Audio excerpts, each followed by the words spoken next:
please help out my channel. If you're a fan of my content, if you've been a long-time subscriber, any of that, please do me a massive favor. Last night, I was curious as to why my videos aren't doing as well as some other channels that have us far. Long story short, YouTube is actively blacklisting my channel. Please, if you don't believe me, go on YouTube, and I'm showing you right now. Go on YouTube, hit incognito mode, type in House of the Dragon Episode 2, or just House of the Dragon in general, and scroll. Keep scrolling and see how long it takes you till you jump into just one of my videos. Now, normally that wouldn't be a big deal because videos that don't get a lot of views don't get promoted in YouTube's algorithm. But some of my videos are getting traction. They're getting a ton of likes, a ton of comments, and YouTube is still refusing to promote them in their fucking algorithm. So please do me a massive favor. This is getting crazy. Just do me a massive favor and share this video and any of my videos that you like on every single platform and help me get out of this blacklist thing that YouTube is doing.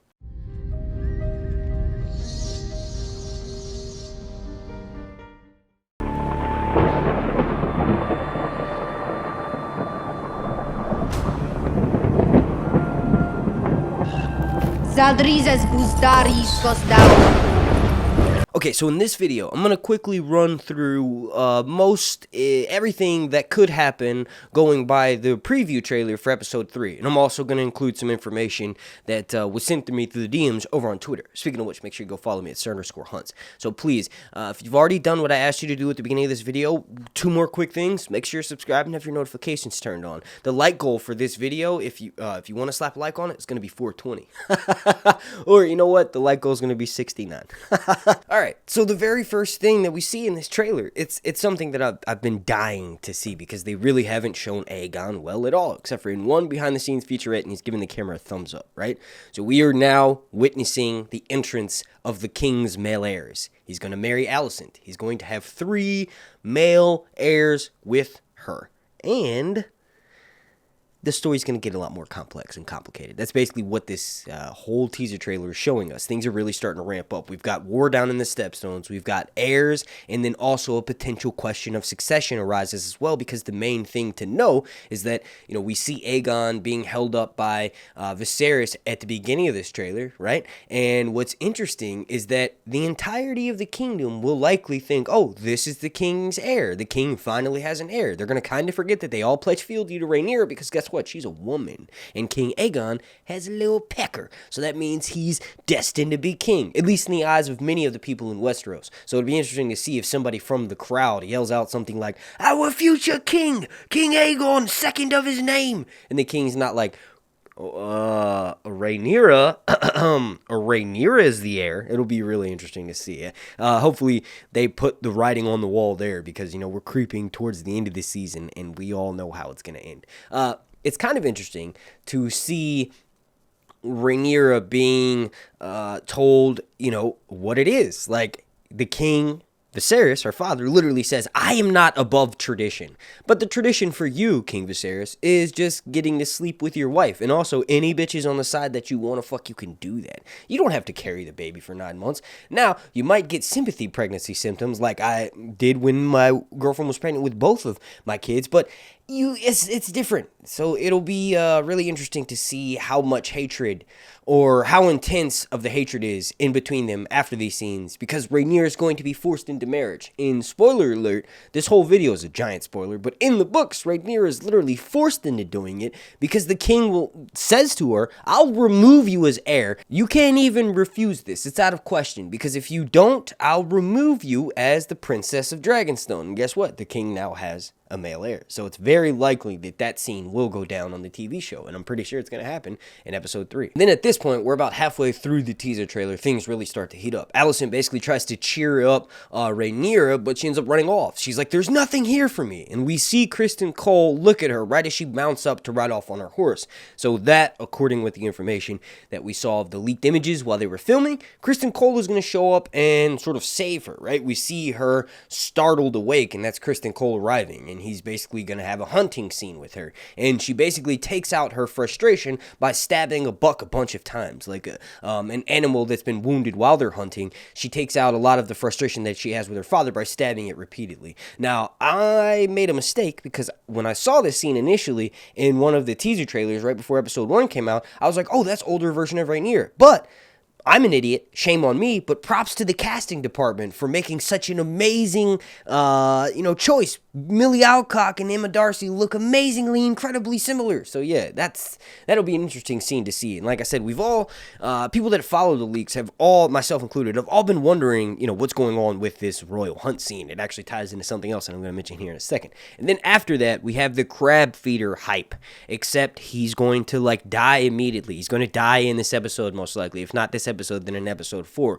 This dude has grayscale for sure, confirmed. I kept jumping back and forth in between. Oh, he's got really bad burns. Oh, but that doesn't make sense because Caraxie's not down there. He's already got this beforehand. He wears the mask likely because it keeps people from being super afraid of him. But Daemon does look like he takes an arrow in this battle when they get down to the stepstones. So this is kind of crazy, but strap on your tinfoil hats. What if Daemon, while fighting Kragus Crabfeeder, because that's what happens in the books, Daemon kills him in single combat and ends up beheading him with Dark Sister. That's what's going to happen on the TV show. But what if Daemon contracts grayscale from this encounter? Would that not be insane? What if someone in Daemon's party ends up getting grayscale? I do love this shot with Daemon, Idris Elba, and the middle adult version of Laenor behind him. This is the Laenor that we're going to see. The actor Theo Nate, who's going to be playing Laenor when he marries Rhaenyra, but ultimately it's going to be played by John McMillian. About halfway through the season when we have that big time jump, which is literally just a few weeks away. Just backtracking a bit. Obviously, that's not Idris Elba. That's probably Vaemon Velaryon, and I think they may be making him a brother of Corlys, or perhaps some sort of closer relation than just a distant cousin. Basically, if you're unaware, he is part of the scene known as the Silent Five. After it's found out that Rhaenyra's children with Laena are bastards, or at least that's what most people think, Vaemon tries to go and make a claim to the king, saying that all of Rhaenyra's children are bastards, and then the king hears him out, but then ultimately has his tongue removed. So I don't know if they're going to go down with that scene in this season, but that could be why they're showing this dude in the Stepstones. He's a Velaryon cousin who has a claim, because Laenor's children, after Laenor dies, aren't legitimate. Alright, now tying back to the royal hunt scene that I was saying earlier with Rhaenyra and Kristen Cole when she's blowing off steam with stabbing that buck repeatedly, there's another scene where the king is using a spear to finish off what I most likely think is a boar. And the only reason why I think it's a boar is because it could be a callback to how Robert Baratheon died. Remember, he was speared in the gut by a boar because the boar was this massive thing, and also Robert was being poisoned and drunk by his wine. The king does look a little bit distraught when he's doing this, but ultimately this could, instead of being a boar and having the callbacks to Game of Thrones and how King Robert Baratheon dies, this could actually be a stag, and it could be what's known as the Golden Hart, which is basically this mythical deer type creature, right, who's known as the King of the Forest. And according to some of the leaks, that's apparently what's happening. The king is going on a royal hunt looking for the Golden Hart, not necessarily a boar. Although if it is a boar, like I said, that'd be much more fun because it'd be callbacks to how Robert Baratheon died. Robert Baratheon kind of ended the lines of the Targaryens for a while. Alright, then like I said before, we do have a shot of what appears to be Daemon taking an arrow. Well, that's probably just a flesh wound. He'll probably be, just a little bit wounded during the battle with Kragus Crabfeeder, because they're going to make us think that he has a stronger chance of dying, but Daemon's swordplay is greater, and ultimately Valyrian steel is what will win the clutch for him. Then, at the very end of the trailer, dragons come to dance. I want to thank you all so much. The dragons show up and they wipe ass. We already know they're going to destroy everything down there. Sea Smoke and Caraxes and Cannon are not injured while they're down there fighting. So I'm pretty sure, unless the show wants to change that a bit to maybe wound one of Caraxes' legs or something, everything's going to go just as planned, and it's going to be fire and blood down in the Stepstones. At least for now, because Daemon does make enemies, and that'll come back to bite him in the ass later. But I want to thank you all so much for watching. Please, seriously, my channel is being blacklisted. If you enjoy my content, if you have ever enjoyed anything that I've ever made, please just do me a small favor and share it on every single social media platform that you can. The only way to get out of a blacklist of a channel is to do two things. One is to either make a new channel, which is something that I'm probably not going to do because I put like 6 years worth of time and energy and hard work into this channel. And then the other thing, and that's what I'm trying to do, is to blast traction towards my channel. So if you just keep hitting it with new viewers, lots of people subscribing, tons of interaction, tons of comments, that's how I'll get out of that blacklist on YouTube. I'm not really sure how it happened to begin with. I make advertiser safe friendly content and I don't really say anything offensive in these videos. But if you can't do that, just slap a like and subscribe. Thank you so much for watching. My name is Mark and this has been Sir Hunt's Not Reviews.